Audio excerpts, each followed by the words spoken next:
Welcome to Conversations from the Edge of Consciousness. I'm your host, Christine Madera. For me, and possibly for you, the inner world of consciousness has always been much more real and way more fun than the so-called real material world.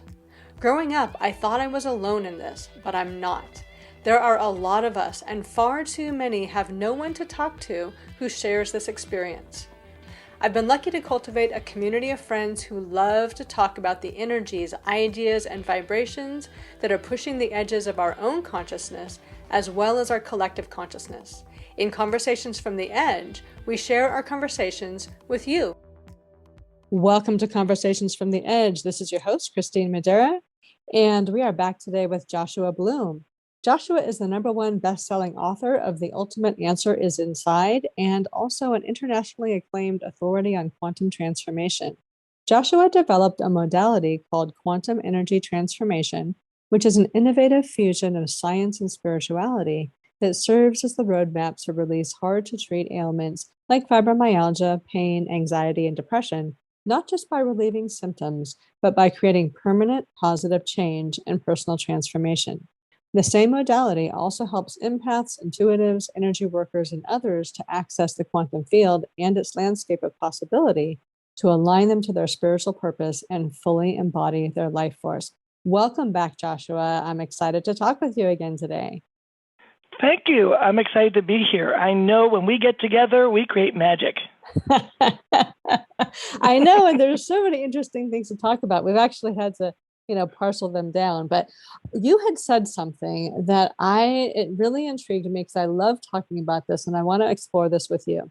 So you said that we are holograms living in a holographic world and that we are actually cause of our life. And that's much easier to understand at that holographic level. So, let's start us out with this. What do you mean by we are a hologram living in a holographic world? Well, it's kind of fun to play with the concept.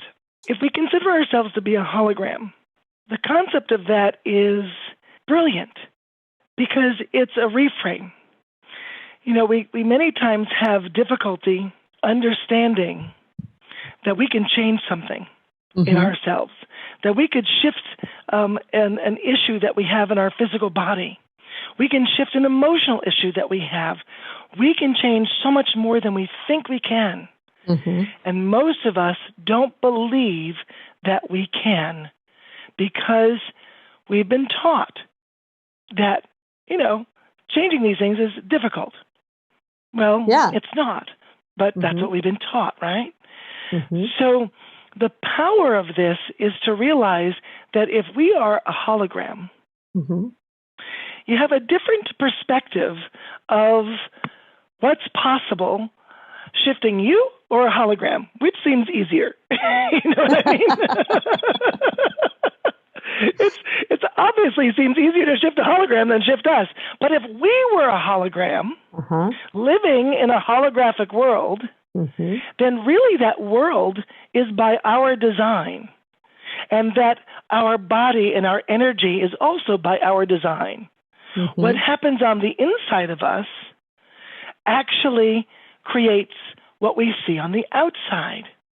Yeah, and there's a lot of evidence that we actually, maybe not directly as a hologram, but this is actually how things work, that we are a projection of our physical being, and our physical world is a projection of energy as opposed to being a physical thing that we have to react to as physical beings. Absolutely. And we see evidence of this all the time.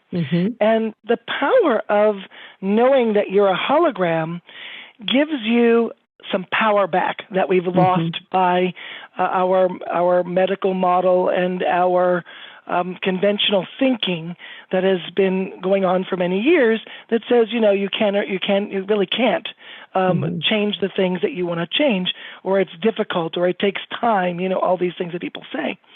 So instead of that way of thinking, when we think of it as that we are a hologram, then not only does it become easier, but we then get to play with the possibilities which is all about quantum, right? Mm-hmm. Quantum is the study of possibility. So we're playing with the possibilities that I have such and such, and it can go away. I don't need to have that such and such anymore because I choose to shift that thing. So there are many things I've done that with in my personal life. So I used to have migraine headaches. And when I say I used to have migraine headaches, I either do it well or I don't do it at all. That's the way that I live my life. So with migraine headaches, I was a superstar at creating really freaking big migraine headaches.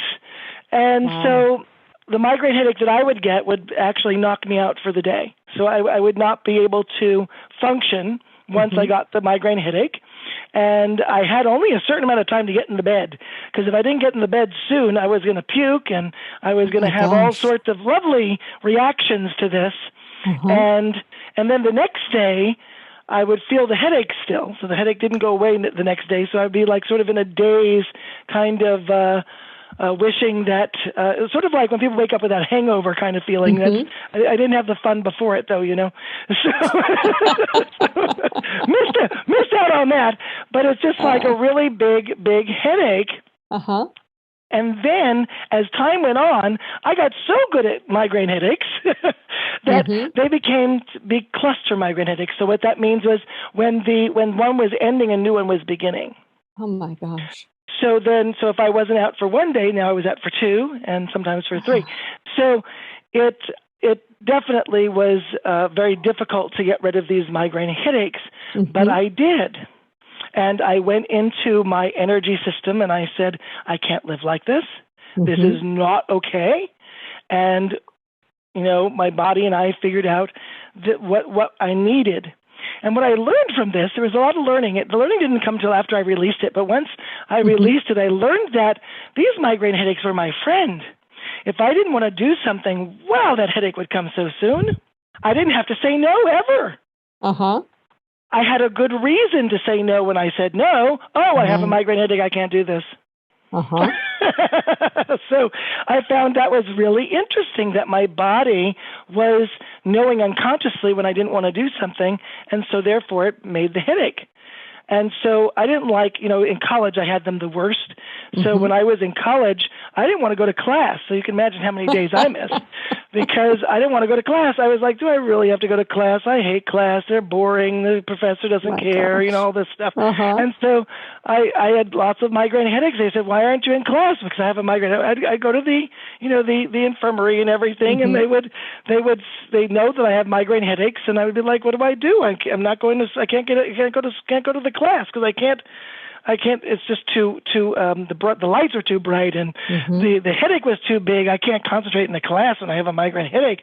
And they're like, yes, I know. And I'm like, oh, good. I'm snowing them just like I'm snowing myself. But that's what was happening. So that was one of the things that I changed. But also the anxiety that I had, I also changed that so that I don't have that type of anxiety anymore that used to be so overwhelming and big. So I changed my holographic world. So it's not just that I changed me, the hologram, but I changed everything else in that world. A client of mine did the same thing. She came to one of my classes. It was a weekend class. And she came in the second day, and we were talking about shifting our energies and how those energies affected other people around us. Because when we shift something, we don't just change our own beingness. It's like a quantum computer where we actually change everything that we have connection with. So quantum energy transformation focuses on the release for ourselves, and then that actually changes everything that's around us. So this lady was having an issue with her family. And her son and her husband and her other son, and she was not happy because nobody was treating her well. Basically, she was doing all the cooking and the cleaning, and she expected to do that, but it wasn't like it was expected versus it being a pleasure. Yeah, so, it wasn't appreciated. Wasn't appreciated at all, and it was Very upsetting. Also, they didn't want to listen to her. She would say something, they wouldn't listen to her in many aspects. They wouldn't listen to her when she said something, and they wouldn't listen to her when she asked them to do something. So it was like she didn't exist, and she was very upset about this. And so we did a humongous release, which only took about 10 minutes, but it was quite fun. And so we wanted to know what the results were the next day. So she went home, and she came back the next day, and we were on the edge of our seats waiting to hear what happened after this big release. And she says, I went home, and everybody was different. It was like somebody took my family and changed them, because now they were listening to her, and they were nice to her when she came in. Wow. And it was just really odd. She was like, I don't understand, because when we made this change, it was like she didn't expect it. She didn't expect that when she changed herself, that everything around her also changed. And people responded to her differently and reacted to her differently. And yes, that is so powerful, because you can't help change everything around you. So what's interesting in quantum energy transformation, we look at things as I'm helping my client, but I can't take me out of the picture. You see, I am helping my client. It's not an invisible person helping their client. It's actually a me. And I'm here, and I'm helping my client. And when I help my client, when they shift, I can't help but shift as well. So then it becomes, whose session is it? It's a session for the client or for me. And the answer is that it is a team process. It is not it's not an individual process when we're engaging, which is kind of funny, because many times practitioners feel like, oh my, I have to put my stuff aside so that I can work with this person, and so they can get the transformation that they're here for. Well, one day I was in my office, and I was having a panic attack. And it wasn't getting better, but it was getting worse. And I told my assistant, please call my next client and tell her, please don't come in, because I'm not going to be able to do this. I couldn't talk. I didn't know what to do. And I was feeling really out of sorts. I mean, really bad. And it was just getting worse. So I was like, no, I'm not going to be able to be there for her. And so she walked in the door as we were calling her. And so I'm like, hi. And she's like, hi, I'm here, not knowing anything what's going on with me. And so I said, so come in and go sit in my office. And I took a breather. And she was also a practitioner, by the way. And she's sitting in my office, and I go and sit in my office and chat with her. And I said, listen, I am not doing well today. I said, I have some huge anxiety. I don't know really what it is, but obviously I'm just filled with anxiety. And I'm okay. It hasn't killed me yet. So there we go. And I'm okay. So if I look funny, if I look like, I'm having a little time on my own over here, kind of freaking out, just know that I'm okay. I'm going to be with you in all of my authenticity, and we're going to create a transformation today. And she said, okay. And so then I took her through this transformation. And when I took her through the transformation, I was perfect in my imperfection. I was a mess. that's a translation. I was a mess. I am doing everything that I can to stay in my body, but I'm popping out here and there, and but I'm really with her. And I'm really with myself in this uncomfortable place, because now it's, it was uncomfortable before she was there. Now she's there, I'm really uncomfortable. I'm having this anxiety attack. I don't even want her to see me in this attack situation, and it's like really sucks. But so I just focused on myself being in my body and her, and took her through this transformation. And when I say we changed her life that day, it was a huge transformation beyond what I thought was even possible for her. Wow. And at the end of the session, she looked at me, and I thought I had done something wrong because she looked really serious at this point. And she said, Joshua, you changed my life, but more than you can ever imagine. And I'm like, what do you mean? She said, when I have clients and I'm not feeling well, because that happens to me too, she says, I suppress it. And I put it over in the corner, and my clients don't get to experience me at all because I've suppressed all this stuff that's and you can't help but suppress really all of you. And you were so with me, even though you were feeling uncomfortable. You were so with me. She says, I have to be all of me with my clients, good or bad. I've got to be all of me so that they get me, and we're a team creating a change. And that changed her life. Wow. Very powerful moment. So when I say, who is the session for, it really is for both or everyone who's engaging in the experience.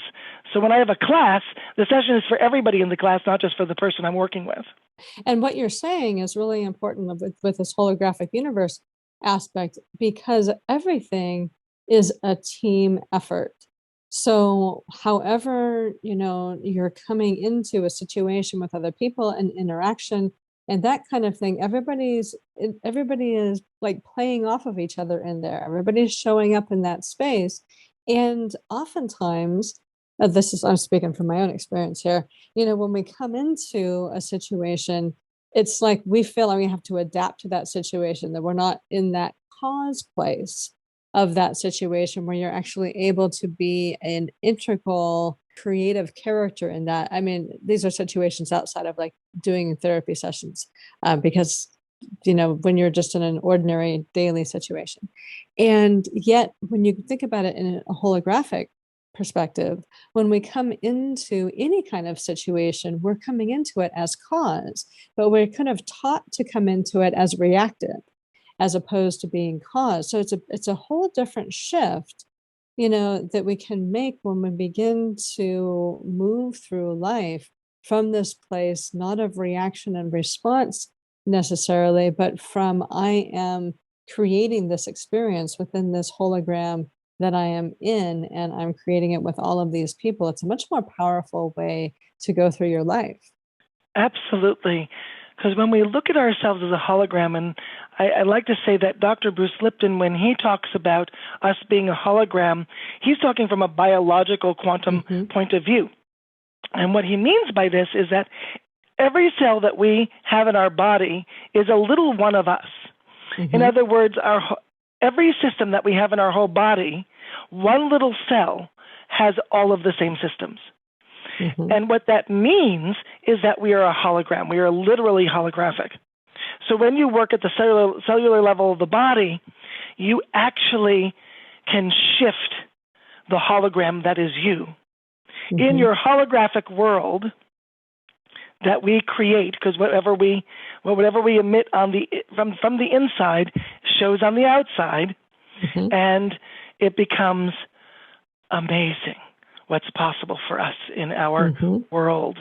And when we look at a holographic universe and a holographic you can get really excited about changing whatever you choose.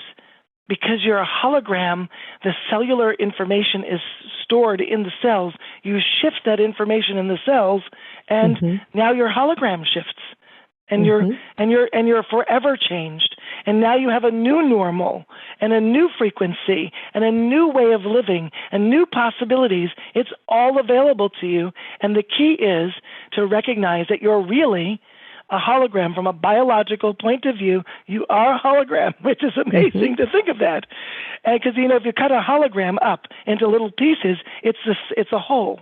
It's not a piece. Yeah. It's another whole. That's what we are. We are built up of many wholes of us. Full beings are inside of us. Each cell is a full being. That's powerful. So when we have happy cells and we have quantum shifts, we can go anywhere. Be who we choose to be. Live the life we're destined to be here for. Absolutely. And, I think of the holographic aspect as well, but when I think about it actively, like in my own transformational processes, I think about it in terms of a virtual reality game, that I'm like this projected avatar in the midst of this game that's in process, and I'm the game and the avatar at the same time. But that's been helpful for me because as I think of it as a game that I am embedded in and I'm playing at the same time, my process is that, if I were making this up, which I am, then what I would want to have happen would be X, Y, or Z. And from the from the virtual reality game perspective, it was much easier for me to be able to step into, okay, so if I really want my life to be like this, or I really would like, to feel like this in this particular situation, that imagery for me was like, oh, okay, of course I can choose this. This is my game. And so that's been really helpful for me for that perspective. And also in kind of dismantling all of the beliefs that I had about how reality worked, and all of this, the way I thought life was supposed to work, how you were supposed to operate within life, who you were supposed to be, all these unconscious rules and structuring that I had inside of me, that we all have inside of ourselves until we recognize them. That when I started thinking about, life as a hologram or a virtual reality game, all of that began to disintegrate, because then I realized, well, it's all just made up. So if that's all made up, I don't have to respond to that as if it was real. I can make something else up and try that for a while. And if that doesn't work, I'll just make something else up. And it became a much lighter way of moving through my life. And that metaphor of life as a virtual reality game or as a hologram has been really helpful to take the seriousness out and to really begin to enjoy the creative process. I love to play because when we play, miracles happen. Here's something that Einstein said, which I find to be very interesting about Albert Einstein. He said this: everything is energy, and that is all there is to it. Match the frequency of the reality you want, and you cannot help but get that reality. It can be no other way. This is not philosophy. This is physics. So I'm going to ask you specifically about that. Our last conversation was on frequency and vibration. So when Einstein says, from your perspective, match the frequency of what you want and you can't help but get that, what exactly does it mean? Because we were talking about vibration in terms of like, love and higher vibrations, but let's unpack this a little bit. So in our holographic world, how would we choose or find the frequency of what we want? And what does that actually mean? Oh, I love that. Well, our energy frequency is the energy that we emit and we're vibrating at any given moment. Now, we know that there are things that bring our energy frequency down, from past traumas to thoughts about money to all sorts of things that we may not be as high of a vibration on. So even though our overall vibration may be at a high vibration, there may be some things that bring it down. So when those things show up in our life, that's the moment that I recommend that we deal with those things, that we say, oh, look at that. I thought about money today and I didn't feel so good about it. Oh, great. So in just a few moments, you can go into the quantum field, shift that energy so that you feel very different about money. We did that on our last call, by the way, in about 19 seconds. And so when you engage from a quantum perspective there, you can shift that. But what we also know about quantum energy transformation is that you don't have to deal with each aspect at a time. You can, the body can manage multiple aspects at a time.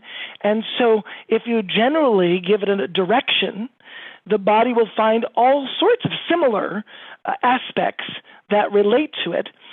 Similar to how a laser works. A laser will shoot out specific energies at a certain number, and that's kind of cool.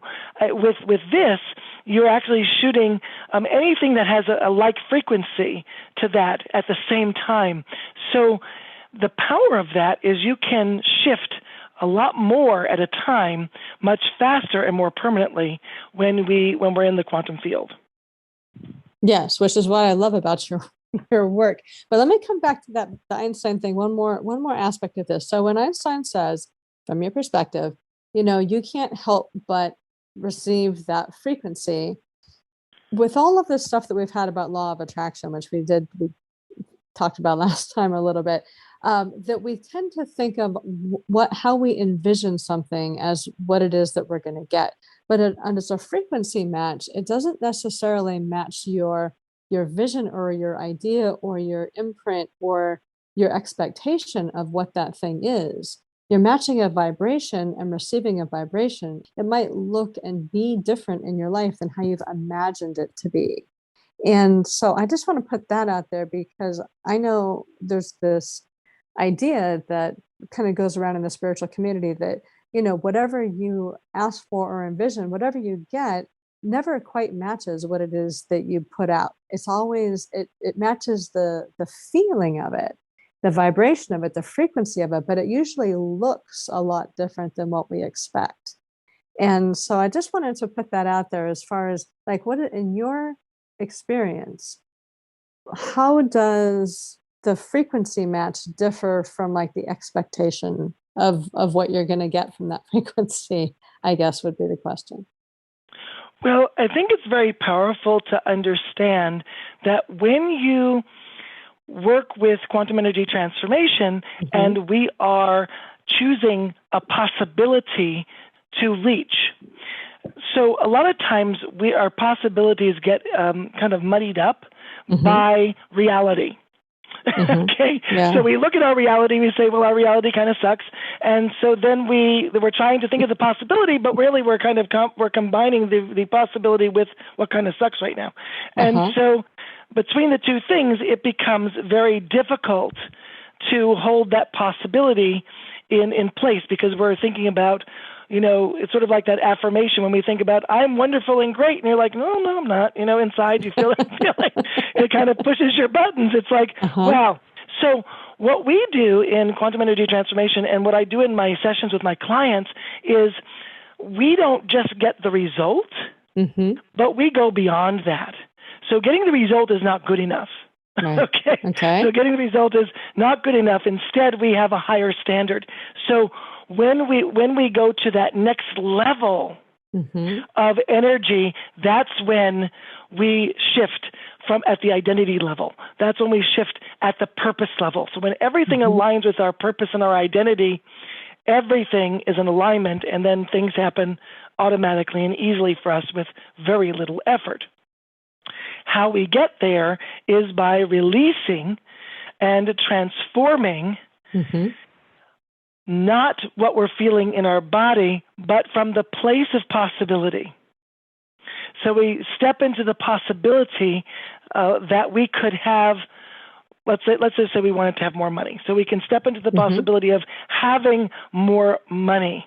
Two things are going to happen. One is, yes, I'd love to have that money. That feels so good. The other thing is, no, you're not, right? Because you have to deal with the no, you're not.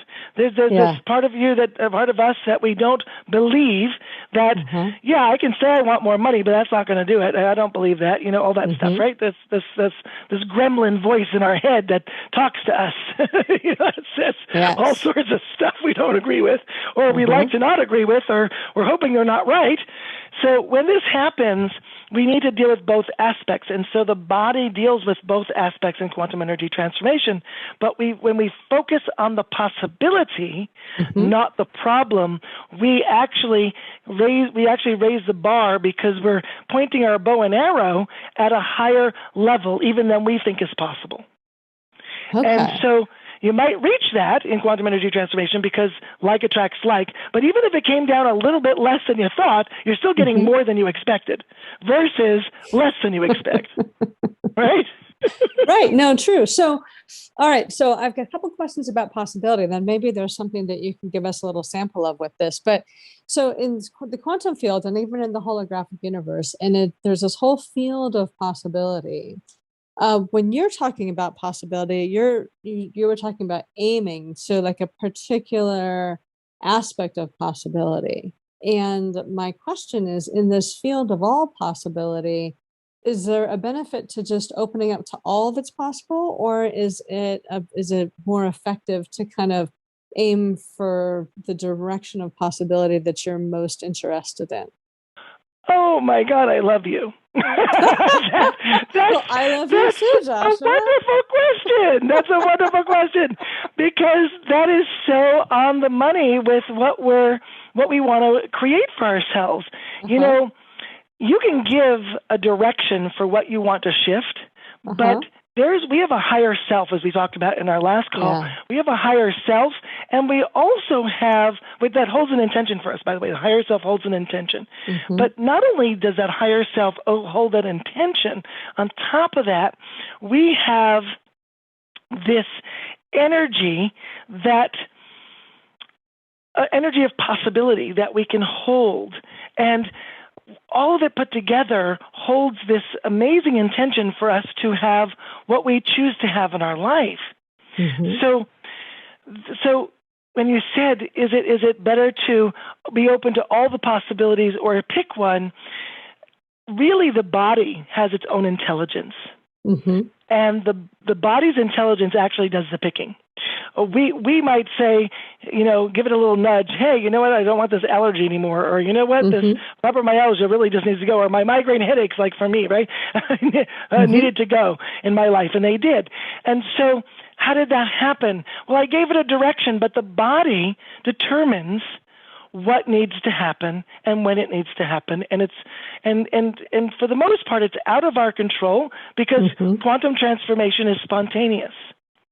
Yes. It happens when it does. You can't decide, I'm going to have it happen now. But you can, in a sense, because I've been doing this a long time, and I can predict, hey, it's going to be spontaneous, within a certain amount of time here. If we do this and this and this and that, we're going to get this spontaneous reaction, and it's going to happen. So that's kind of cool, because we can kind of predict it in what we're doing. But the power of all of this is that if your body has this intelligence, and the body is choosing, you don't have to do a lot of work, because you're not doing it anyway. The body is doing it. So I remember a woman who worked with me, and she was very interested in my work because she was a healer in her own right. She did all sorts of things like Ho'oponopono and all sorts of Hawaiian healing. She also was a Reiki master, and she did lots of different things that were pretty amazing. And nothing was changing her arthritis. And so her knees hurt, her hands hurt. She actually had a bump on her left hand, which was really bad. And she had a bump in her back, which didn't necessarily seem like arthritis, but I thought it was interesting. She had a bump there anyway. And so she came in for this session, and she saw my testimonials and thought, wow, I'd like to be one of Joshua's, one-hit wonders, where you come in and it all just releases all at once. And many times that does happen. And so she came in, and I worked with her, and I thought when she left, we did a great job. I was like, woohoo, great session. I'm thrilled. This is awesome. I was so excited. And so I couldn't wait for her to come back in for her next session so I could get the feedback. So she comes in for the next session, and I'm excited to speak with her. And I said, so how was your last session? And she said, well, it kind of sucked. Wow. And now talk about me being triggered. This is at a time where I was really anxious about lots of things. That didn't help. That didn't help any at the time.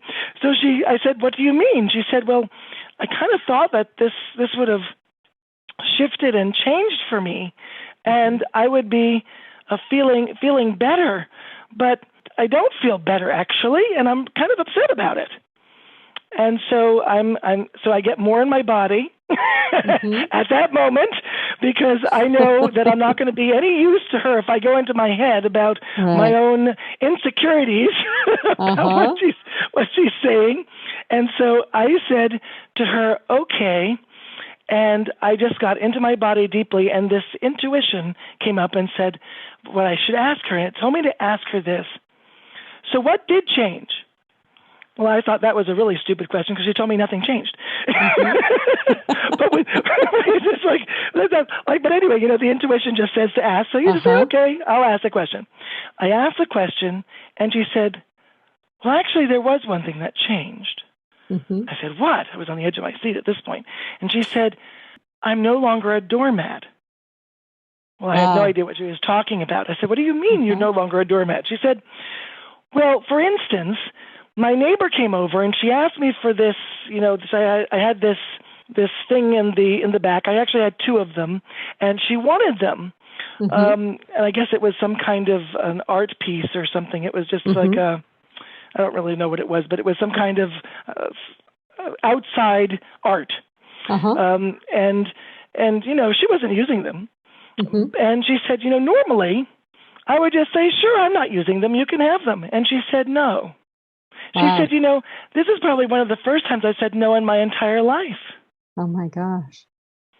And she was like recalling this in the moment. This is a lady who came in and just said her session sucked. And so I'm like, oh, this is quite interesting. And so I said, are you ready to do the next session? And she said, okay. So during this session, I understood more of what was going on, the energy of what was already shifting.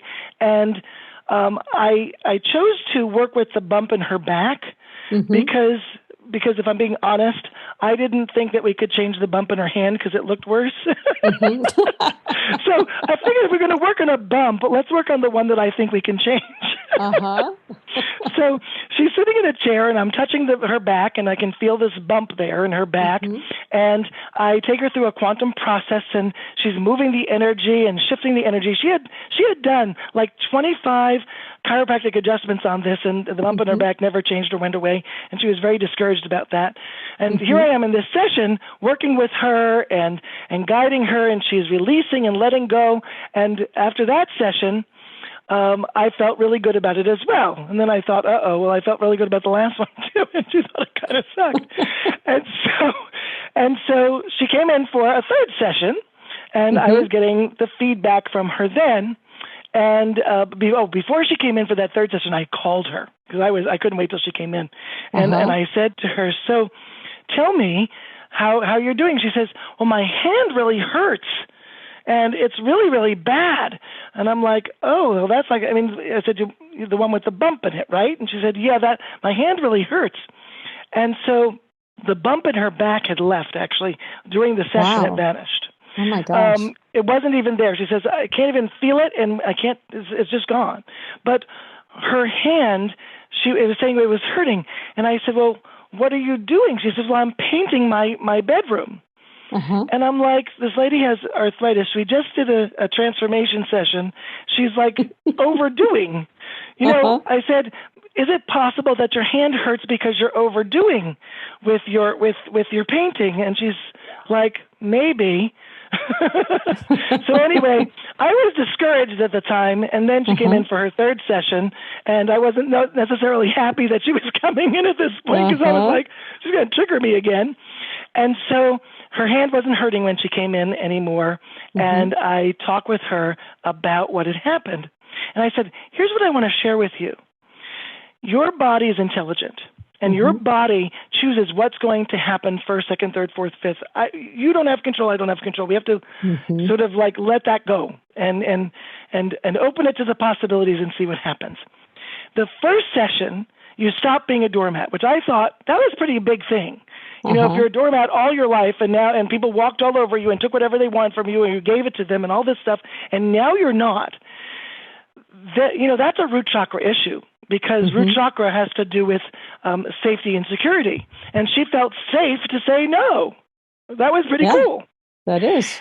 And then the second session where the bump went away in her back, I said, listen, the body said, first, you need to stop being a doormat. Then we get the bump away in your back. And then 3 months later, to the date, we had looked it up in Deepak Chopra's book. It says that bone, because it was bone in her hand. And bone that's having a problem actually doesn't heal for 3 months. Interesting. So 3 months to the day, her bump went away in her hand. Oh, my gosh. from the 2 sessions that we had, the third time she was coming in was not really a session. We were just talking. But it was amazing. And then her knees healed, and she didn't have the arthritis in her knees anymore. And the pain in her body left. And that was a remarkable thing. So the moral of the story really is that your body has its intelligence, and it's telling you what needs to shift first. And then when that shifts, then you can shift something else. And sometimes it happens all at once, and sometimes it needs, 2 times. So she ended up not being disappointed and realized that, there is a healing process. And we all have high expectations, and we all don't believe it's going to change. We have I expect it to change, but I don't think it will. Kind of energy about things, because we're clients. That's what we do. Yes. And if you are a practitioner, we're probably worse as a client than we are as a practitioner, because we expect things differently when we're working with a practitioner, because we know stuff, right? Yeah. So, well, when I finally at one point a few years ago gave up trying to change anything, because I was realizing that I was getting in the way, and when I just stopped, it all changed itself. And if I focused on taking care of myself, about taking care of my well-being, about getting enough sleep, about eating well, about exercise. I mean, taking care of just the nutsy boltsy stuff about body maintenance. And I focused on, softening the body, relaxing, doing some breathing, taking some time during the day to have some spaciousness. Like, everything changed itself. I didn't have to, quote unquote, do anything. And then when things would come up, that were apparent, I'd do a little bit of process on that, and then I'd go away, and then it would just I'd wake up every day and there'd be like a whole new me. And I'm like, wow, this is so cool. So I just stopped trying and it all worked so much better. Absolutely. It's amazing how the intelligence of the body works. And a lot of times we just need to let go. Yes. In order to allow for transformation to happen. The power of the intelligence of the body and our higher self and who we are capable of becoming, and all of these parts of us that come together and stand up for who we get to be is amazing. So allowing ourselves to move forward differently in our life, realizing that we have abilities well beyond what we believe is even possible. And that's why when I engage in sessions with my clients, that just getting the result isn't good enough. We need to go beyond getting the result and take it to another level so that it becomes an identity. So who I am is no longer the person who has migraines. Who I am is no longer the person who has anxiety. Who I am is a person who no longer has dyslexia. So when who you are changes like that, as it has for me, then you're no longer the person that identifies with those things that you have claimed in the past as you. I used to be an anxious person. Now that's not who I am anymore. So the power of this is we do get to choose who we get to be. And yes, and when we do that, everything else changes. That's right. Is there anything that you can lead us through to help us kind of shift identity, or in some other way work with this idea or this experience of being a hologram that can actually shift and change our perspective or our experience, or something different if there's something else that seems more appropriate to you? Absolutely. I'd love to take you through a little exercise that's very simple and extremely powerful. When we work with our energy, one of the things that happens, especially if we deal with trauma, is when we deal with trauma or we're anxious or we have stress, any of those things, we go into fight or flight. That's sort of a natural place that we go, especially when we talk about it. It was like, oh my God, we feel even worse. So when that happens, our auric field, that field around our body, actually pulls in very close to our skin. It pulls in really tight.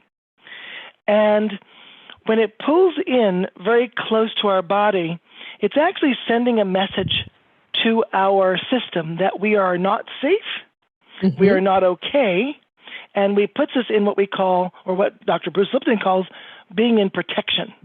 And when you're in protection, you're in fight or flight, and you're feeling unsafe, and you're in the on guard mode.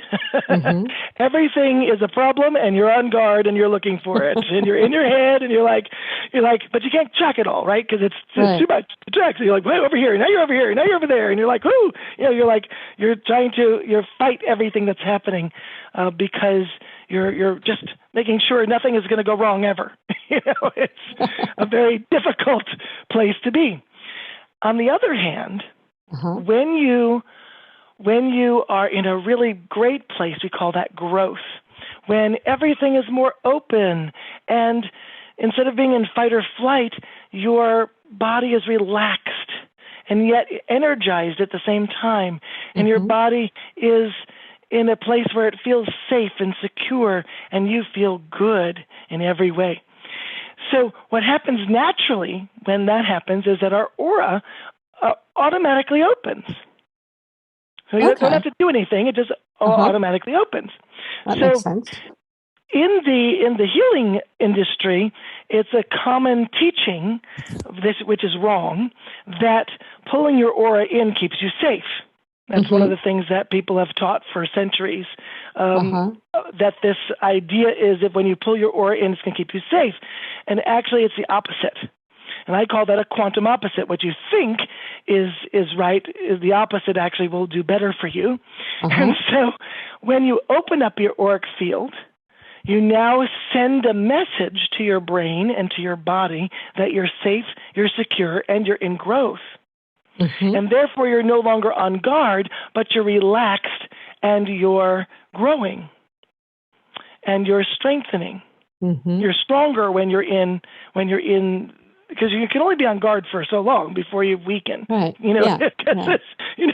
It's like, how long can you be in fight or flight? And we're not meant to be in fight or flight very long at all, just enough to get out of the bad situation. Remember, I said to you at one time that I've been in anxiety for hours, right? So we're not that's meant very to be taxing on the body. We're not meant to do that. That's not what we're meant to do. So it's very important for us to get out of that protection place. So the easiest way to do that is actually to open up your auric field. So by opening up your auric field, you can just simply take your arms and your hands and push up and out so that your hands are now out, pushing away, and just allow that aura to open to each side of you, in front of you, and in back of you, as large as you can, and keep opening it up until it goes as large as the room. And if that's difficult for you, because some people are like, I'm doing this with my arms and I don't know what you mean. So if that's you, then you're going to just simply put your awareness on each wall in your room. So if you put your awareness in front of you on that wall, and back of you on that wall, to the left of you and to the right of you on each of those walls at the same time, your aura will meet where your attention is automatically, and there's nothing to do. So that's if opening your aura by pushing it with your hands doesn't work, and it usually does, but you can just do the other way, and that always works. Very simple. You'll notice that it gets cooler around you just simply by opening up your auric field, and you'll start noticing that you feel like there's more space and more openness just simply by opening up your auric field. It's a nice feeling. Now, to add to that, whatever stress that you have, notice where you feel that in your body. Most of us feel it in our stomach or our chest. And when you feel that, all I want you to do is now take your hands, put them in front of you, like stop in the name of love, right? We're going to do that, okay? So you know what I mean, right? So you're going to take your hands, and you're going to push them forward and push all the stress away. Push it off of you. And you could do it 1 or 2 or 3 times, or just once even can work. And you just push the stress off of you, away from you. And now step away from the stress and notice how that instantly left. and feel how light you feel now just simply by opening up your auric field and pushing away the stress from you, because you're separating the stress from you because you're not stressed. That's just on you, and you take it off of you, and now you feel more open. What do you feel? Light. Yeah. Nice, huh? Yeah, thank you. That was lovely. I love that. It's a very simple tool, but it's amazing because when you feel stress, and it's overwhelming many times, opening up your aura and then taking the stress off of you, and it literally is taking it off of you. It's literally leaving your body, because you don't feel it in your chest and your stomach anymore. It's now gone. You feel lighter and more powerful simply by opening the auric field and taking that stuff that's on you. And you can do it from your shoulders too. That's another way you could do it too. If you feel like the world is weighing on your shoulders, you can just do it from your shoulders up and push it up and then just walk away, and you'll notice that it lifts right off your shoulders. And as you can imagine it in your own hologram, and then you're walking away from it in your hologram, and you're walking into a whole new thing. It's your hologram. You're in charge of it. That's right. So you can move it any way that you want. You can open your aura in your hologram. You can take off the stress in your hologram instantly. And sometimes it's easier to imagine it in the hologram because it's all energy in the hologram, and we don't get caught up in that physical body that always feels like it's not as able to change. So I love the imagery of the hologram and the holographic universe and the truth of it as well, because it is actually true. So thank you, Joshua, for coming back today and talking with us again. And I want to invite people, if you want to connect with Joshua or check out he's got a free gift, and he's got this wonderful program called I Am Limitless, which really helps you to move from limitation. And the starting point in that program is I Am Limitless, and it moves you all the way through these various transformations so that you are actually living in that quantum space and, being your own cause in that quantum space. It's an amazing program. So I invite you to check that out. You can also find all of his links and his free gift and things on conversationsfromtheedge.net. And I'm always thrilled to talk with you. So thank you again for coming and speaking with us today. Well, thank you for having me. I feel so empowered just having this conversation. Thank you. This is your host, Christine Madera. I hope you've enjoyed this conversation from the edge of consciousness. You can find all our conversations at conversationsfromtheedge.net. You'll also find links to schedule a private conversation with me or any of my friends, as well as tools to help you expand your own consciousness and explore what's possible for you outside the boundaries of your current perceptions. Feel free to use this podcast to start your own conversation by sharing it with friends, on social media, in your blog, or even in your own podcast. And as always, live the adventure of pushing your own edge. It's the most amazing adventure there is.